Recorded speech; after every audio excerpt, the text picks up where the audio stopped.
Hey everyone, and welcome to episode 368 of the Mark and Me podcast. As always, I'm your host Mark. Now joining me today is the drummer Benny Horowitz from the absolutely incredible band the Gaslight Anthem. Now, that band needs no introduction. Truly one of the best to ever do it. Benny is an absolute legend, and he's everything I've wanted from a guest and so much more. Now, as you're listening to this, the band have just played their headline slot at 2,000 Trees.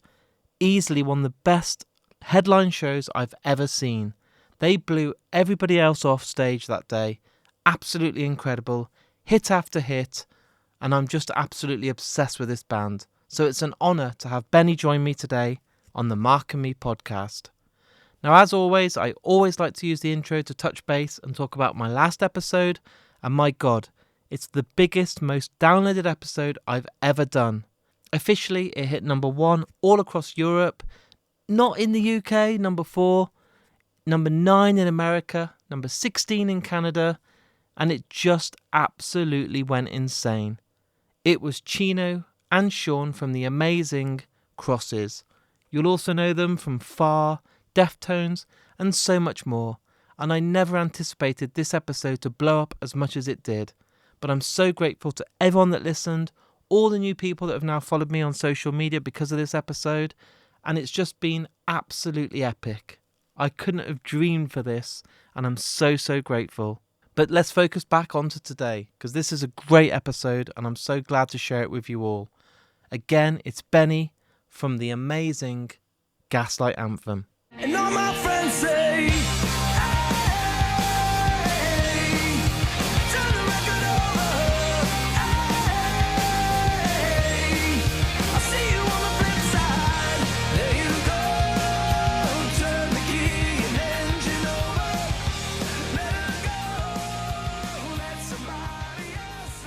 Benny, thanks for joining me today on the Mark and Me podcast.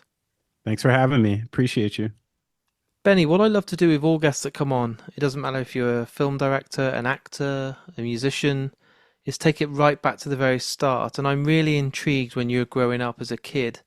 What was that first album maybe you bought with your pocket money or was given to you by a friend that made you absolutely fall in love with music? I mean, I have a couple flashbulb memories of certain albums, and my first albums I remember on every format, but the actual like inception, like what made you fall in love with music, shit, man, that's tough. I mean, I know I grew up in a house not with musicians, but with people who love music around, people who are playing music, I think, pretty much on the regular, especially in the car, stuff like that. I remember my early on in my family, when everyone was still in the same house, my father had a bit of a study or an office type thing. And, he's, born in 1940s in the Bronx. He loves, Motown and stuff like that. And I kind of remember some early, maybe like the Four Tops or Temptations or like Aretha Franklin and stuff like that, maybe coming out of there. And then, I think right around the time when I was developing a real keen sense for rock and roll, probably mostly through MTV at the time. Remember when they used to play music? It seems so long ago now. I do, very much so. My mom had happened to kind of have a little bit of that's a whole nother podcast about why she was doing this, but she became like a really avid rock and roll fan and record collector in her, later years, and really got heavily into Queen and, a little bit of like Led Zeppelin, The Who, a lot of English rock. And so, that obsession too kind of led to I had an open door. I had some weird access in that way because, where some kids might have been going to the mall or, something else on a Saturday with their mom, I was going to the conference room of the basement of a Holiday Inn, in somewhere in central Jersey to a record show, and all these local record vendors from record stores and stuff would come out and sell their wares. And I have a lot of weird. I have like a ton of Guns N' Roses collector vinyl because when I was going to these things, I was 10, 11, and watching Welcome to the Jungle on TV and stuff like that. So I think I had a kind of unique access point in those ways, but I can't honestly answer your question into like one flashbulb memory. Um, I can tell you what my first pieces of music on each format were. That's cool. On cassette, it was randomly the La Bamba soundtrack and the Cocktail soundtrack I with was not Kokomo on expecting it. that. Wow. Yeah, that I mean, this is we're talking late 80s here. I'm a little Yeah. kid, So, I remember those. And then my first CDs, I believe it was on maybe my 12th birthday. I got my first proper boombox with a CD carousel where you could put, 3 to 5 CDs on. And I believe I got Pearl Jam 10 and Alice in Chains Dirt in that One of the instance. greatest albums ever made, Dirt. Oh, Absolutely amazing. great. We were just covering Wood on the last tour. And then randomly, I think I bought my first piece of vinyl probably after that, and it was the oh no, I had some rare vinyl before that. I remember my first 45, which was a Sticks and Stones Weston split 7-inch that I bought at a store. So That's yeah. some amazing foundations, my friend. Like unbelievable. And I think growing up in a house with your mom being such a huge record collector and loving that, it just blows my mind because some people are against their kids, getting into music or being in a band, Right. or Yeah. it's more of a dream than an actual reality to make yourself a career out of it. But how Sure. lucky were you to have those foundations? And some of those albums you just mentioned there are just timeless, like absolute classics. Yeah, still hanging on. And one cool thing that it taught me too is that, as I eventually, decades later got into a band people gave a shit about was I have a lot of grace for anybody who likes my band, because even sometimes when it seems like, wow, you're like that into it, I just picture someone like my mom and her friends, the Queenies. They were these women who would mostly women for some reason, who would from all over the world, from England and Central Europe. They would pen pal with each other talking about Queen, and then going to these record shows and meet these conventions and meeting each other. So it's like, I think I had an insight into like real fandom too, and how to kind of, you know, um, see it from the other side consistently.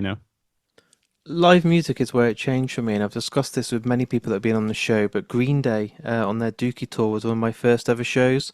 My parents dropped me off. I went in, and it changed my life truly. Like I couldn't believe that three people were just so tight and making so much noise, and it just blew my mind. And I was Where was that wondering, show? it was Where was in that show? Wolverhampton at the little, Ah, it was the the Wolfram Wolverhampton. Hall, so it's really small. And How many people you think were there at that show? I want to say like they weren't that big at the time. I think When I Come Around had just come out on MTV, so it was probably like I want to say like 200 people. Fun. It's mind Yeah, blowing now when they're selling out stadiums in the of UK. But course. it wasn't soon after that. Yeah,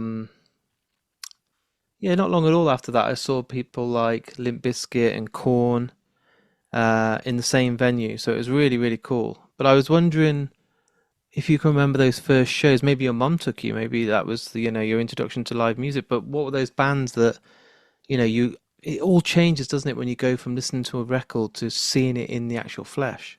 Yeah, I mean, I had two unique experiences, both because of my mom. We were into Rush, and Wow. I believe it was 1990, at the arena in New Jersey. It was then called Brendan Byrne Arena. We saw the Rush Roll the Bones tour, with Mr. Big opening. And at the time, I was probably more familiar with Mr. Big because they had contemporary MTV hits at the time, two of which I believe. But I knew Rush, and it was just this like, I don't know if it was them in their heyday. I mean, that was probably the sometime in the late 70s or 80s, but they were still firing on all cylinders. Live show was great, the lasers, and um, that was my first like experience like that. And that was um, you know, a beautiful access point just in like a large scale. And then another experience I had was early on.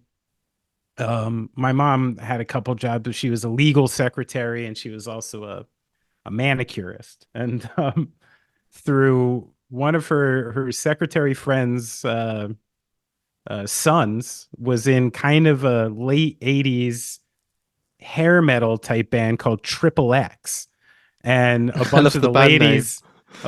ladies, from the office rented like a charter bus to go to Newark, New Jersey, to an old CD club called Studio One, which I would later learn a couple years later is like a classic hardcore and punk venue where a lot of tough guy bands and stuff go. But my first experience was on a charter bus with my mom and a bunch of her secretary friends going to see Triple X. And it was a pretty small thing and it was intimate. And I think something like that gave me, the taste of like that kind of like anyone does this, you know what I mean? Like there's literally like one of my mom's friends from work's kid, and he's got long hair and he's signing his t-shirts and stuff like. And even though, in hindsight it was probably on a very small scale, um I think it made it like accessible. I was like, oh, I can see how you do this in a way. And then you know if you asked me when I was, so when I was about 14, 15, I started really actively doing hardcore and punk shows in New Jersey, and I was a promoter for years. And if and I did play in bands, but if you asked me at that time what my future would have been, I may have told you like promoter, like I'm going to be someone who's going to like run a club. And I had a dream of running like the first like proper venue in New Brunswick that wouldn't get shut down by cops. Um and when I was doing that, I met H2O. And I actually did H2O's first show ever in New Jersey at a fire hall in Bradley Gardens, New Jersey. And I got to know those guys. And couple weeks later, they had a show at the Trocadero in Philadelphia, opening up for the Mighty Mighty Bosstones. This is And unbelievable. they got me on the guest list. And it was and I got to go backstage because I knew H2O. And that was my first time being in like a proper venue with like a proper band doing their thing and watching it from the stage. I watched the whole show from the stage. I was in a band called Dilemma at the time, and I was slipping demos to the Mighty Mighty Bosstones, like trying to plug my shit Can already. we come and do some And shows with you? yeah, cause I was like, here's my band, man. And Dickie's like, hey, thanks. And so and I remember that night distinctly because I met some very cool people. This woman, Mary Ann from Australia. I went with one of my best friends, Matt, and uh and I think that was the night where I was like, oh, I think I'd really, really love to like be on this side of the fence like a lot more, That's you know? awesome. Yeah. That was a real flashbulb moment for me was being backstage at the Troc that time. Seeing a band on stage is a different kind of level, isn't it? I was lucky enough Yeah. that Brandon Boyd from Incubus gave me some tickets to watch from the side of the stage, and I just felt every little drum beat, every lick of the guitar, everything, and it just felt like I was there playing with them, and Yeah. my ribs were kind of shaking, and I could hear every little bit, and I was like, you never realize just what a band can be like until you're standing on the same stage as Hmm. someone. Yeah, it's true. It's It's true. another experience, but I wish more people could experience it because it's just mind blowing. But Well, it depends what band you're seeing too, because if you happen to see like, garbage or something like that, there's no sound coming out of the stage, so it'd probably sound a little yeah, strange. be like, what the fuck? This is weird. But Yeah. turning your attention to the Gaslight Anthem, it blows my mind actually that I don't want to make you feel old, but it's only a couple of years until we're saying you guys have been together 20 years, and Yeah. Yeah. time is just the older I get, the quicker it goes. But does it feel like it's been 18 years? Is it a flash? You blink and think, shit, where did all that time go? Um, I guess yes and no, like because there are a lot of memories that I can mine back, especially into the early days of Gaslight, that feel a long fucking time ago. You Yeah. know, like a lifetime ago, where I was a different person with a different life, still doing this thing with the same people. And then of course, like there is a lot of blink of the eye stuff. I mean, particularly when we got back together this time and started playing again. Um, we get in a room together and we start playing, and it feels extremely familiar, as if a lot of time had not passed. And then, you sit and think like, wow, this has actually been like, you know, uh, 3 years since we played a show, and then 3 years since we've done this, and 7 years since we put out a record. And like, when you start putting numbers like that together, um, it paints a different story about like the blink of an eye thing, where it can start to move fast. Um, you know, I think I'd like to say that like through the years, I've been somebody so painfully caught up in the moment, almost to a fault, that like a lot of these experiences and a lot of the things I've done on the way up to doing Gaslight full time, I was really relishing in like a lot of those moments, Yeah. and I look back and I'm happy about the fact that I was relishing on those moments. I also look back and I am angry about myself, about moments where I was upset or moments I was anxious, or um, times I was so consumed that I couldn't let myself enjoy, what was actually happening. And um, but that's the Hindsight's a big thing there, though, isn't it? Because yeah. I'm 42 now, and there's been dark times and anxiety and stress, and times that you just wish you could have worn a mask and been okay, and That's right. you Yeah. lose those moments. And I suppose the only good part of it is at least you're aware now, so you're not going to make that mistake and miss out on too many more because you don't get too many No. goes at it.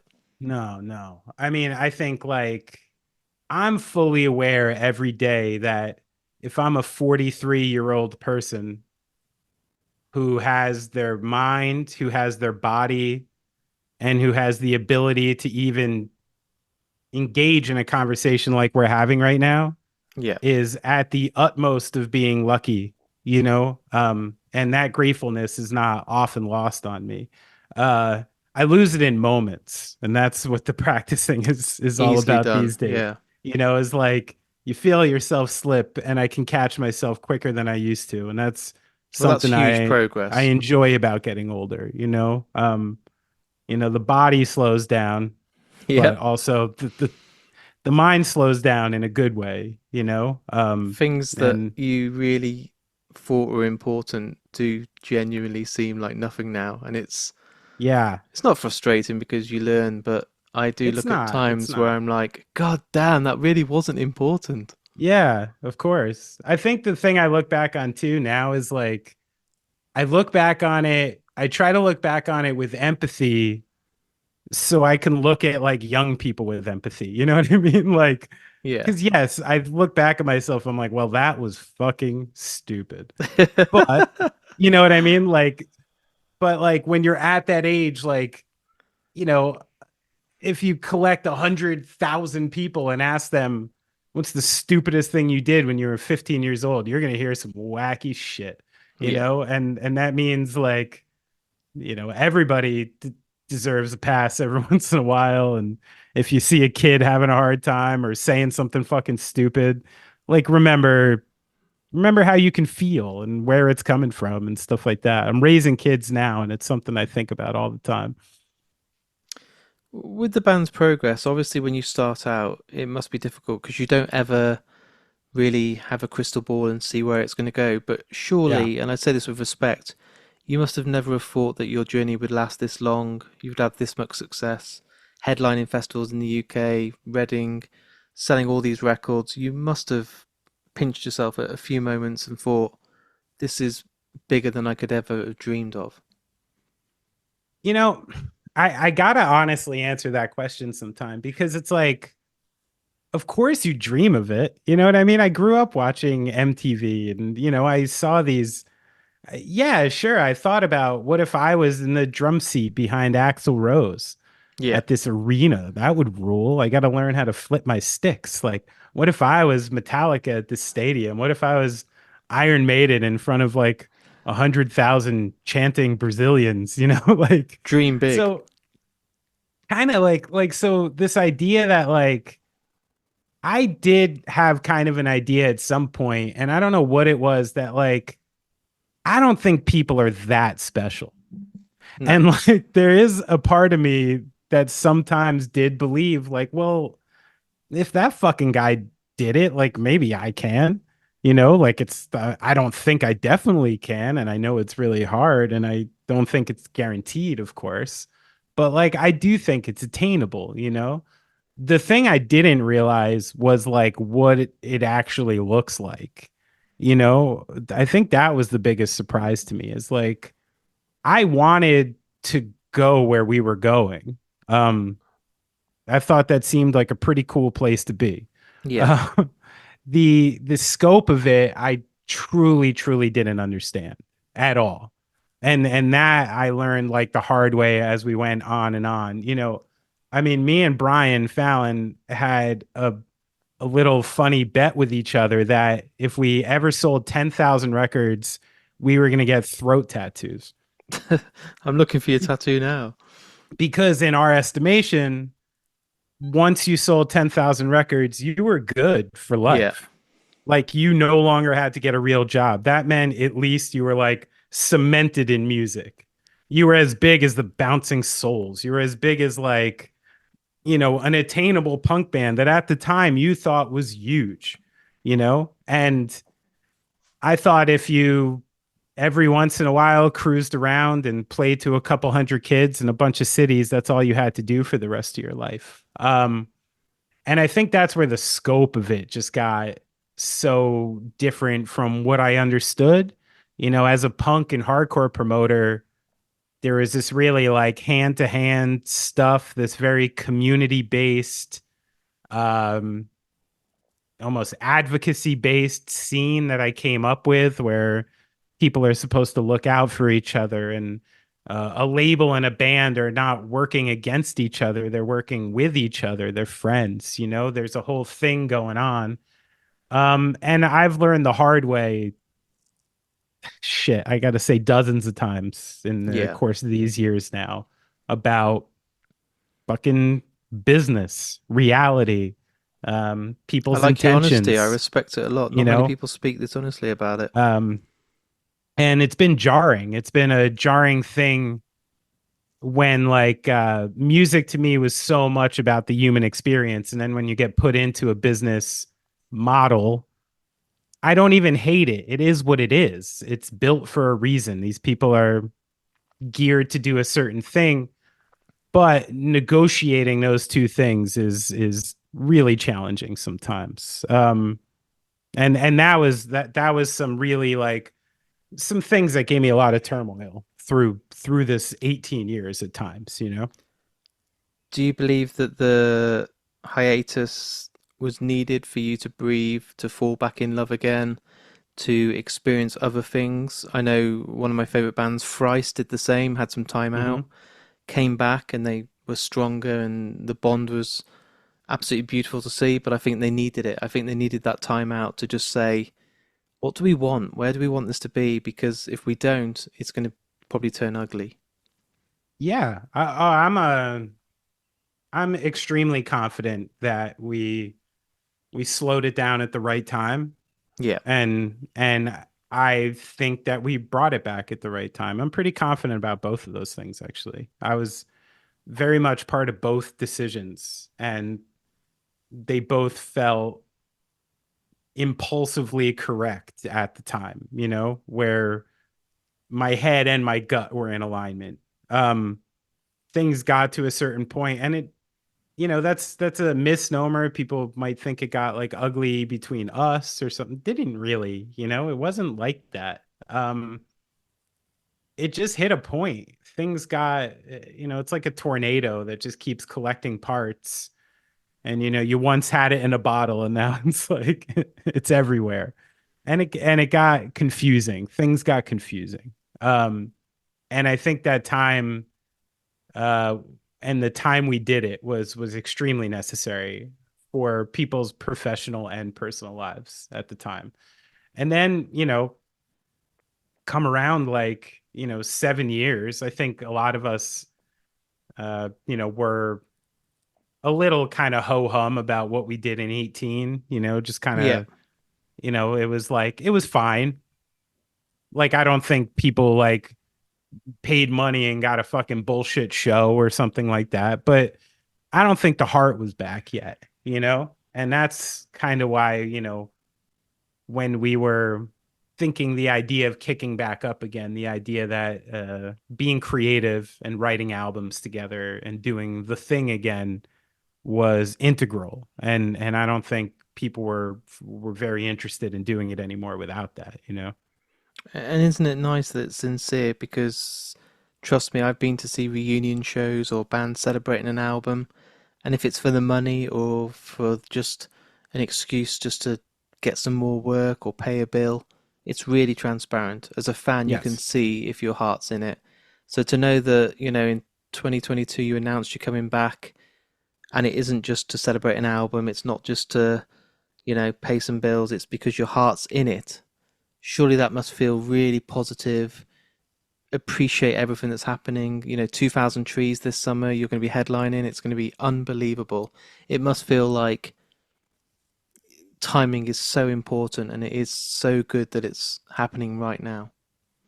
It does. And also, I mean, there's a very basic root thing to it, which is like we're creative people. We're Yeah. artists. You know what I Yep. mean? And if people want to hear it or not, I don't fucking know. I've liked a lot of bands. Like I said, I grew up in music and I understand Yeah. like the arcs of bands and like when you fall in love with a band at their prime and nothing will ever be as good as that. I get it. You know what I mean? I get it as well as anyone. I just saw Tears for Fears and That's I awesome. politely chilled out until I fucking heard the songs from the big chair. Because, sorry, I'm really glad they're creating new music, but I need to hear those songs. And I get it. But also, like, you need people, like you said, to be fulfilled. And art and the presentation of art isn't good unless it's fulfilled. So if you're a band that you're quite good friends, you enjoy traveling together, you enjoy your nights together, and you enjoy rocking out your catalog, yo, fuck you, like go out and do that thing. Because like you said, it'll be authentic. There'll be Exactly. authentic pleasure because these people want to be on stage together. They want to be playing these songs for you. And that'll make it fun. But some people are fulfilled in a different way. Some band dynamics are different. And I truly believe that like why would I be in a creative venture with Brian Fallon and he's not writing songs? That's nuts. It is. He writes great songs. I want to play drums on them. I want to help put them together. You know what I mean? Like this is like the coolest part about doing this thing is like writing these albums and creating these things and going on these artistic roller coaster rides with my guys. So it is necessary for us. So do you feel you've got the right healthy balance now with home life, family, touring, writing? Does it feel like you haven't got to fulfill so many commitments and burn out and, you know, miss home? Do you get the right balance now because you're more in control? Not yet. I No. think we're working on it. Okay. A lot of like kicking up the desk of Gaslight was like there's a lot to this thing. It was like a pretty big machine that we kicked back up, and there's all these moving parts to it that are working themselves out. And we've made a couple like pretty major moves and major decisions in the last like even, you know, month to 6 months that are helping us kind of get a certain level of like control and autonomy and everything like that we need. But it's been a process, and I think we're still completely figuring out the balance, you know? I've done nearly 350 episodes and all different people from all different walks of life, but I love how honest you are. I love that you're not just painting the picture that it's all roses every day and perfect. I really do respect that you're saying how it is because a lot of people come on and say what the fans want to hear, and it's really refreshing to actually hear you say, it isn't always brilliant. I needed hiatus. There wasn't a love and real sincerity to us wanting to come back, and it was all about doing it right. And I really appreciate that, my friend. No, no worries, man. I mean, I truly believe that there's something to be learned and something to be gained from everything, you know? Um, and just like yourself, you know, a band and a group of people go on kind of a like a journey together, you know? And the idea that at any point you just have it all figured out and you're in cruise control. I mean, fuck it. Maybe that's when things go bad, you know, when you start thinking in that way. And I think a healthy reflection of what's really, maybe what's really going on is good. Where do you see the next kind of 12 months? I know obviously you're still reflecting and talking only just then, literally about not quite still having the right balance, but you've got loads of festivals all over Europe. You've got, Yeah. for me personally, one of the best music festivals, and I'm not just saying this, is 2000 Trees. It's Yeah. Yeah. unbelievable. To see you headlining after Manchester Orchestra is going to be It's going to be a fun. real special moment. And Great band. unbelievable. They've been on the podcast, and I absolutely couldn't believe how great they sounded live. But then you've got loads of dates in August in America, and it's a lot. You've had the new EP. Do you feel Mhm. like you'll just not look too far ahead and just take each day as it is at the moment? You know, like, we have a tendency to like almost be done with the record by the time it's out. You know, there was a lot of Yeah. times, like through the years, I think that was one of the reasons our, output was so quick in our days, was like, all right, that one's done. Next. Now Yeah. let's like try to do something better than that, because people, like, so there is like an eyes forward thing for sure. Like, I think recording history books, doing the whole thing was, it was great to get back into the swing, and you know again, like I said just earlier, was like redefining like how we do this, because the same um, constructs that I guess we used to use uh don't necessarily work in the same way. But like, as far as like playing shows and being out there and doing the thing, I mean, that's something that, that's a cool thing about Gaslight, is like once the thing is rolling, we love playing shows. That's like the thing, Yeah, that's what it's all for. yeah. And once you're cruising out there, and like, I have kids now, I have a family. uh Leaving home 20 years ago used to provide me nothing but glee. I was so happy to get the fuck out of my experience at home. And now I quite like my experience at home. Yeah. So that's a tough thing to leave and balance, and makes me sad. But as far as like getting out there and doing these, like, we're playing with great bands coming up. We were playing shows with Spanish Love Songs and Emily Wolf, Joyce Maynor, and Pink Shift, Dirty Nil, like all these It's amazing. awesome So bands many that you good get to bands. like, Yeah. yeah, and you get to like, you know, do the thing and see a great show every night. And um, one new amenity to tour that I didn't realize was, a few years ago I took myself out of the city and moved more into the forest. And I love my new lumberjack lifestyle, but I kind of miss like walking around. Um, and one ancillary benefit to touring these days is the ability to like wake up in a city And and explore. Yeah. walk out the front door, put on some earbuds, and bring a book, and just fucking get something to eat, see what's going on, and I love that. That's like very fulfilling to me. Sounds So bliss. so yeah, that's a fun thing I get to do again on tour as well. Besides for play shows, of course. What I do with every guest that comes on the podcast, and it's my final question today, but everyone's had the same question to end with, and I'm going to put you on the spot, is Okay. after the interview is all edited and the world's ready to listen, you get to choose the last song that's played, and it can be any piece of music by any band Oh, that means a lot to you. But what's really nice yeah. is when I ask you the question, there may be 100 songs in your head, but one will come to your heart or your soul before any other. And I wonder what you'd love to be the song that plays us out today. Yeah, it's I'm glad you added that last part because you're right. I'm like, wait, what's the most This recent one, thing that in my one. Yeah. iTunes? What's this? I'm gonna choose the song that me and my kids were singing on the way home last night, and we had a very nice moment. So I'll choose that one. We're gonna do "Ain't No Mountain High Enough" by Marvin Gaye and Tammy Terrell.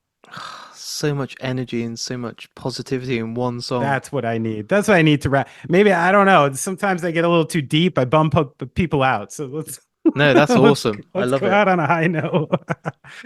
Genuinely, it's been an absolute pleasure to have you today. I feel like we've just scratched the surface. I know maybe hopefully at the festival we can do some more stuff face to face. I'm there all weekend and doing Yeah. live podcasts on stage with Frank Turner and Oh, other guys. nice. So if you want to sit down and we continue this, it'd be much better, I think, face to face and we can just elaborate even further. Cool. Means you just haven't got to sit around doing too much stuff all at the festival and we can just chat and enjoy the So you sun get, and have a yeah, you drink. can watch me do my foam roller. That would be Get my awesome. get my back going. But yeah, if you fancy that, that would be awesome. And if not, we can do something again, whenever you're ready. Awesome. Yeah, I guess we'll see. I never know like what my day looks like until Yeah. we get a little closer. So yeah, but let's stay in touch. Yeah, this was a nice time. When I think